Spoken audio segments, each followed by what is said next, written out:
శివాయ. ఓం నమో నారాయణాయ. నరదృష్టి కర్మ నివారణ, సంచిత కర్మ, ప్రారబ్ధ కర్మ, ఆగమిక కర్మ, దగ్ధ నివారణ, తులాభార కాలభైరవాయ నమో నమః. ఓం దిగంబరాయ విద్మహే గజవాహనాయ ధీమహి తన్నో కపాలకాలభైరవ ప్రచోదయాతు. ఓం ఇంద్రాణీ శక్తిదేవ్యై నమోస్తుతే. హరి ఓం. మా ఛానల్కి స్వాగతం. చూస్తున్న వీక్షకులకు, ప్రేక్షకులకు, ప్రియ కాళభైరవ భగవద్బంధులకి స్వాగతం పలుకుతూ, మమ్మల్ని ఎంతగానో ఆదరిస్తూ ఉండబడినటువంటి ప్రియ సోదర సోదరీమణులకు, సనాతన ధర్మ సంరక్షకులకు, వీక్షకులకు, జ్యోతిష్య అభిమానులకు అందరికీ స్వాగతం పలుకుతూ, అందరికీ జంధ్యాల పండుగ శుభాకాంక్షలు, రాఖీ పూర్ణిమ శుభాకాంక్షలు, రక్షాబంధన్ శుభాకాంక్షలు, అట్లనే కృష్ణ పరమాత్ముని కృష్ణాష్టమి జయంతి పండుగ శుభాకాంక్షలు. 16/8/2024 నుండి 31/8/2024 వరకు పుట్టినటువంటి వారందరికీ కూడా ముందస్తుగా జన్మదిన శుభాకాంక్షలు. గతంలో వివాహం చేసుకున్న వారికి వివాహ వార్షికోత్సవ శుభాకాంక్షలు. ద్వాదశ రాశుల్లో గ్రహ గమనాల్ని ఒకసారి పరిశీలన చేద్దాం. వృషభ రాశిలో కుజ భగవానుడు మరియు గురు సంచార స్థితి. 12 సంవత్సరముల తర్వాత వృషభ రాశిలో గురుమంగళ యోగంతో సంచార స్థితి ఉండడం.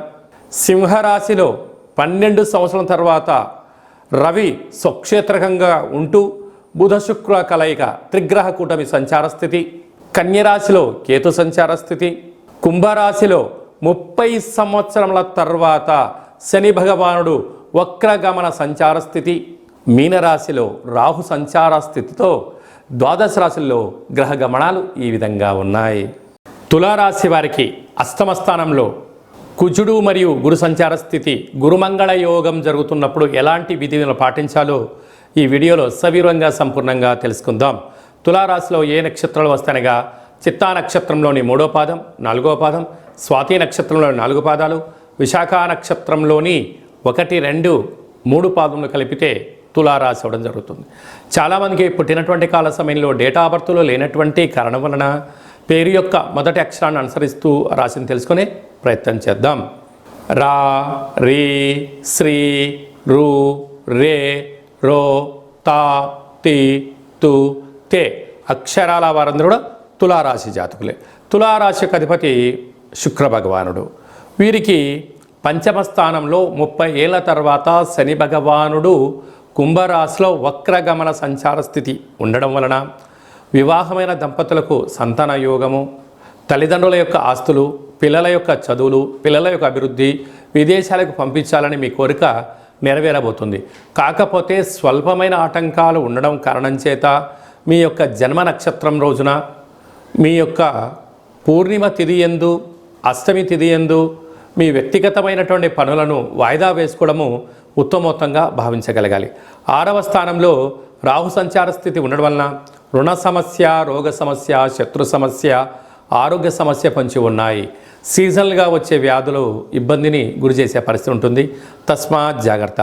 అష్టమ స్థానంలో 12 సంవత్సరాల తర్వాత కుజుడు దేవగురు బృహస్పతి వృషభ రాశిలో సంచారం చేయడం, అది కూడా అష్టమంలో సంచారం చేయడం కుజదోష ప్రభావం కారణం వలన యంత్రాలతో, ఆయుధాలతో, పుస్తకాలతో, సిస్టంతో, ఎలక్ట్రికల్ వస్తువులతో, ఎలక్ట్రానిక్ వస్తువులతో దయచేసి చెలగాట మాడవద్దు. ప్రమాదాలు పొంచి ఉన్నాయి. బ్యాంకు ఓటీపీలు, లావాదేవీలు అపహాస్యం అవడం, ఎదుటి వ్యక్తులను తక్కువగా చేసి మాట్లాడడం అనేటువంటిగా ఇబ్బందికరంగా ఉంటుందని చెప్పి గమనించగలగాలి. అలాగనే ఏడాది తర్వాత రవి భగవానుడు సింహరాశిలో స్వక్షేత్రకంగా ఉంటూ అక్కడే బుధుడు కలిసి ఉండడం, బుధాదిత్య రాజయోగ కారణం వలన మీరు ప్రమోషన్స్ రావడం, బ్యాంకు నుంచి లావాదేవీలు, స్థిరాస్తులు, చరాస్తులు మీ సొంతం అవుతున్నాయి. కనుక ఇలాంటి కాల సమయంలో సాఫ్ట్వేర్ వారు, హార్డ్వేర్ వారు, ఎలక్ట్రికల్, ఎలక్ట్రానిక్స్ జాబ్ చేసేటువంటి వారు, గృహ భవన నిర్మాణ కార్యక్రమం చేసేటువంటి వారు, వస్త్ర వ్యాపారాలు, గోల్డ్ వ్యాపారాలు చేసేవారికి ఓపిక, పట్టుదల వలన మంచి విజయం తులారాశి వారి సొంతం అని చెప్పి గమనించాలి. ముఖ్యమైనటువంటి పండగల గురించి క్లుప్తంగా సవివరంగా సంపూర్ణంగా తెలుసుకుందాం. 17వ తారీఖున శనివారం శనిత్రయోదశి, 19వ తారీఖున రాఖీ పూర్ణిమ, జంధ్యాల పండగ అని చెప్పుకుంటూ ఉంటాం. అంటే ఈ భూమండలం అంతను కూడా శ్రావణ మాసం రాగానే లక్ష్మీదేవతల యొక్క పూజల చేత మనకు మొదటి శుక్రవారము, రెండవ శుక్రవారము, పూర్ణిమ, మూడవ శుక్రవారము, నాలుగో శుక్రవారం సందర్భంగా ప్రతి ఇంట అంగరంగ వైభోగంగా లక్ష్మీమాత పూజ చేసుకుంటూ ఉంటాం, వరలక్ష్మి పూజ చేసుకుంటూ ఉంటాం. కనుక సంవత్సరానికి ఒక్కరోజు వచ్చేటువంటి ఈ జంధ్యాల పండగ తల్లిని మించిన దైవము లేదు, గాయత్రి మంత్రాన్ని మించిన మంత్రము లేదని ఎలా చెప్పుకుంటామో అందరూ కూడా బ్రాహ్మణులు, వైశ్యులు, క్షత్రియులు, విశ్వకర్మలు, పద్మశాలిస్ అందరూ యజ్ఞోపవీతాన్ని మార్చుకొని సూర్య నమస్కారం చేసుకొని కనీసం 108 సార్లైనా గాయత్రి మంత్రాన్ని ఉచ్చరించడం వలన అమ్మవారి యొక్క ఆశీస్సులు అద్భుతమైన మనందరికీ శ్రీరామ రక్ష అని చెప్పి గమనించాలి. ప్రతి ఒక్క అబ్బాయి తోడబుట్టిన చెల్లెలి చేత రాఖీ బంధనం, రక్షాబంధనం కట్టించుకోవడం చేత మనకు శ్రీరామ రక్ష. అన్న అంటే నాన్నలో సగభాగం, అమ్మలో సగభాగం. చెల్లి అంటే మన క్షేమాన్ని కోరుకునేటువంటి మనకు తల్లితో సమానమంటే అమ్మాయి. కనుక అమ్మాయితో మనము బొట్టు పెట్టించుకొని కంకణం కట్టించుకొని రక్షాబంధనం చేయించుకోవడం వలన మన కుటుంబానికి శ్రీరామ రక్ష అని చెప్పి మనం గమనించాలి. కనుక మనమందరం కూడా మన ధర్మాన్ని పాటిద్దాం. సకుటుంబ సపరివార సమేతంగా అన్నగారింటికి, వదిన గారింటికి ఆడపడుచులు వెళ్ళడం, అంటే ఆడపడుచు గారు బావగారింటికి ఈ అన్నగారు మరదలు గారు వెళ్ళడం వలన సకుటుంబ సమేతంగా కుటుంబంలో అందరికీ నిత్యము మంచి మనస్సులు, సత్ప్రవర్తన, నిండు నూరేళ్ళ ఆయురారోగ్యాలు ప్రసాదించే శక్తి ఈ శ్రావణ పూర్ణిమకు ఉంటుందని చెప్పి గమనించాలి. శ్రవణ నక్షత్రం రోజు పూర్ణిమ అవ్వడం వలనే ఇది శ్రావణ మాసం అవుతుంది. నక్షత్రాధిపతి చంద్రుడు అవ్వడం, అలాగే ఆ నక్షత్రంలో జన్మించినటువంటి వెంకటేశ్వర స్వామి వారు కళవు వెంకటనాయక అన్నం వెంకటేశ్వర స్వామి యొక్క జన్మ నక్షత్రం అవ్వడం వలన తెలిసి స్మరించిన, తెలియక స్మరించిన నారాయణ అన్న, వెంకటేశ్వర అన్న, లక్ష్మీదేవి అన్న కూడా వారి ఇంటికి వచ్చి మనకు సర్వత్రా ఐశ్వర్యాన్ని ఇచ్చే శక్తి ఈ శ్రావణ మాస పూర్ణిమ ఉంటుందని చెప్పి గమనించాలి. యథాశక్తిగా మనము అమ్మవారి పేరు మీద ఒక 5 మంది ముత్తైదులకు పసుపు కుంకుమలు కానీ, గాజులను కానీ, బొట్టు పెట్టడం కానీ, పేరంటం కార్యక్రమం చేయడం కానీ, తులసి కొట్టలో వ్రతాన్ని చేసి నలుగురికి పూజ చేయడం వలన ఇంట్లో నరదృష్టి తొలగిపోతుంది, ఇంట్లో మనశ్శాంతి ఉంటుంది. ప్రతి శ్రావణ మాసంలో వచ్చేటువంటి ప్రతి అమ్మాయి అయినా, ఆడపడుచైనా, స్త్రీమాత అయినా లక్ష్మీమాతగా మనం భావించండి. అబ్బాయిలు వచ్చారు, పురుషులు వచ్చారు, పెద్దవారు వచ్చారు, శ్రీమన్నారాయణుడిగా భావించండి. అంతా మంచే కలుగుతుంది. అంకే మనకు గీతలో కృష్ణ పరమాత్మ చెప్తాడు, యద్భావం తద్భవతి. నువ్వు ఏ మనసుతో చూస్తావో వాళ్ళు మనకు ఆ రూపంలో కనపడతారట. కనుక ఈ స్త్రీమాతలందరినీ కూడా లక్ష్మీ రూపంగా భావించండి. యథాశక్తిగా చారే చీరే, పసుపు కుంకుమలు, గాజులను ఏర్పాటు చేయండి. మన ఇంట లక్ష్మీదేవి తాండవ మారుతుందని చెప్పి గమనించాలి.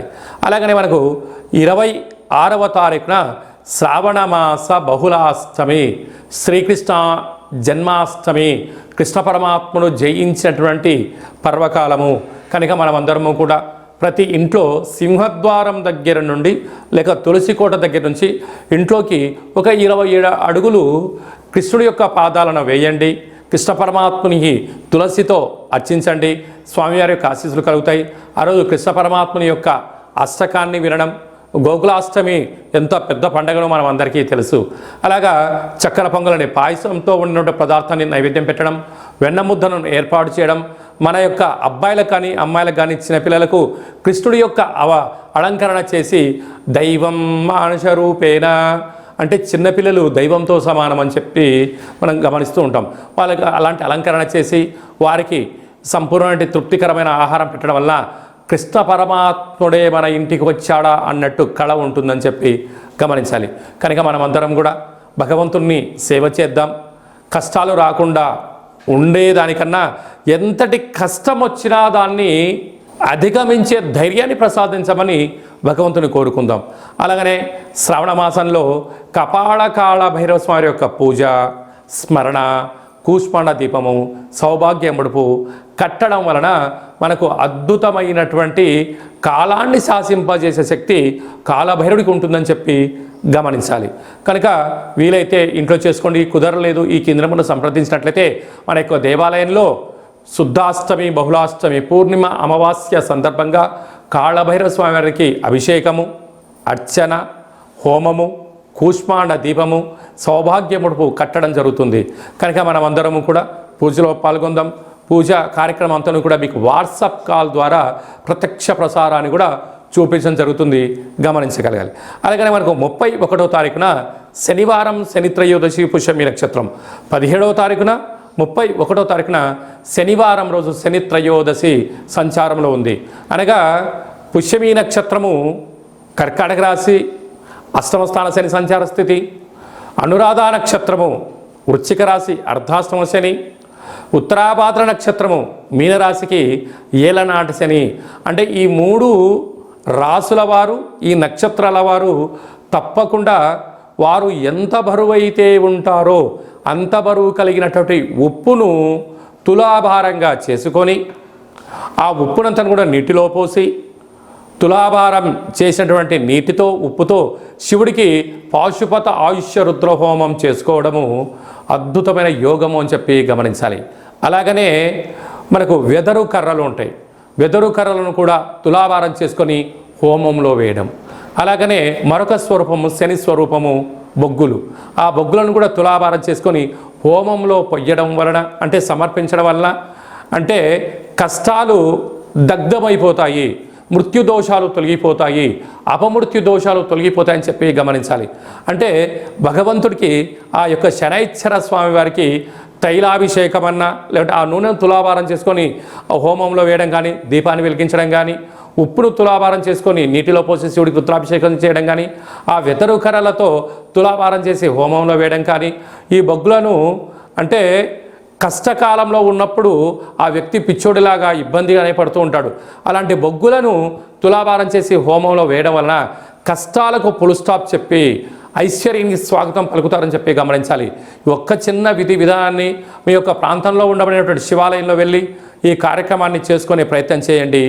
ఈ యొక్క 3 నక్షత్రాలు, శని నక్షత్రాలు శని ప్రభావ సంచార స్థితితో దోషంలో ఉన్నాయని చెప్పి గమనించాలి. అలా కుదరకపోతే ఈ కింది నెంబర్ సంప్రదించినట్లయితే మీకంతను కూడా ఈ కార్యక్రమాన్నంతా కూడా మీరు వస్తే మిమ్మల్ని కూర్చోబెట్టి తులాభారం చేయించి హోమంలో ఈ కార్యక్రమాలని పదార్థాలను సమర్పించడం జరుగుతుంది. రాలేనటువంటి వారికి వాట్సాప్ కాల్, వీడియో కాల్ ద్వారా తులాభారం చేయించి హోమం చేయించడం జరుగుతుంది. కనుక ఆసక్తి గల వారందరూ కూడా ఈ శనిని భగవంతుని యొక్క కృపా కటాక్ష వీక్షణ పొందడం కోసం ఒక చిరు ప్రయత్నంగా భావించండి. ఇంకనూ మనం విజయం సాధించగలగాలి అన్నట్లయితే ఈ యొక్క పాత్ర కంచు పాత్ర. ఈ యొక్క పాత్రలో మనకు 12 రాసులు అచ్చు వేయడం జరుగుతుంది. కనుక ఈ యొక్క పాత్రను ప్రతిరోజు మనం ఇంట్లో పూజా మందిరంలో పెట్టుకొని పూజ చేసిన తదనంతరము ఇలా ఒకసారి శబ్దం చేసినట్లయితే ఓం అనేటువంటి ఓంకార శబ్దం రావడం జరుగుతుంటుంది. ఈ యొక్క శబ్దాన్ని ఒకసారి చూడండి.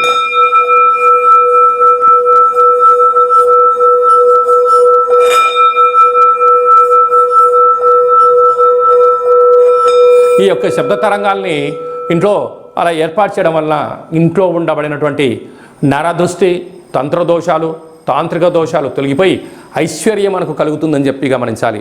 ఈ కాళభైరవ అక్షయ పాత్రతో పాటి మనకు కాళభైరవ స్వామి యొక్క పిరమిడు, డాలరు, కంకణము, కాళభైరవ హోమము ప్రత్యక్ష ప్రసారంగా మీకు వీడియో కాల్లో చూపించి ఇవ్వడం జరుగుతుంది. అలాగనే 27 రకాల వస్తువులతో దిష్టి తీయించడం కూడా జరుగుతుంది. కనుక ఆసక్తి గలవారు ఈ కింద నెంబర్ సంప్రదించి అక్షయ పాత్రను సొంతం చేసుకోగలరు. మీ వ్యక్తిగత జాతకం తెలుసుకోవాలనుకుంటున్నారా? మీ పేరు, పుట్టినటువంటి కాల సమయంలో తేదీ, నెల, సంవత్సరం, సమయం రాసి మీరు వాట్సాప్లో పంపించగలిగినట్లయితే 100 సంవత్సరాల జాతకాన్ని సంపూర్ణంగా సవివరంగా అచ్చ తెలుగులో రాసి పంపించడం జరుగుతుంది.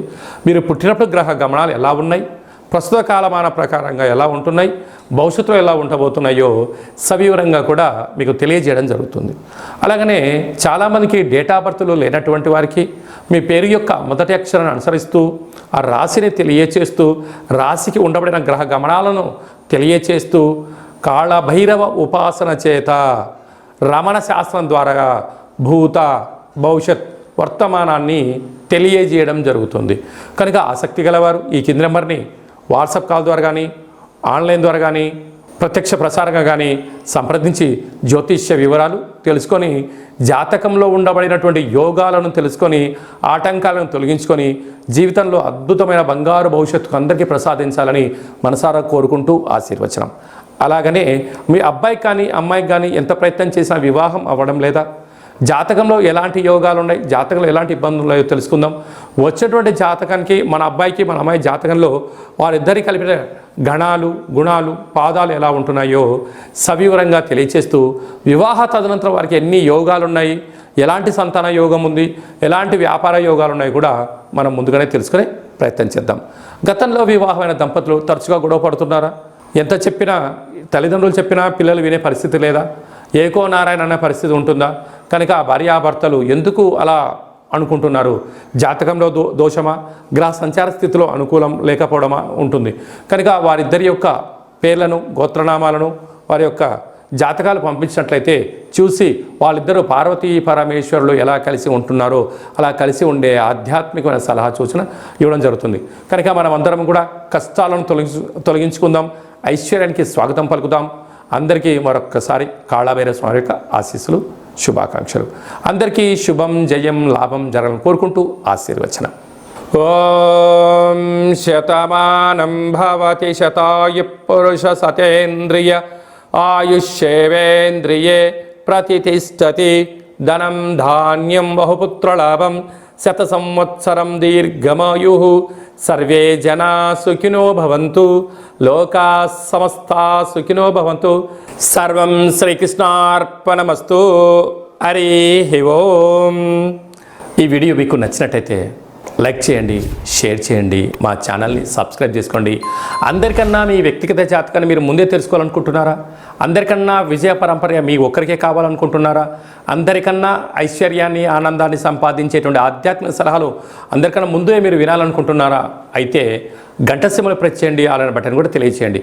మీరు ఎవరి క్షేమాన్ని అయితే కోరుకుంటున్నారో, మీ క్షేమాన్ని ఎవరైతే కోరుకుంటున్నారో వారందరికీ ఆధ్యాత్మికమైనటువంటి వీడియోని షేర్ చేసి భగవంతుడి యొక్క ఆశీస్సులు పొందగలరు.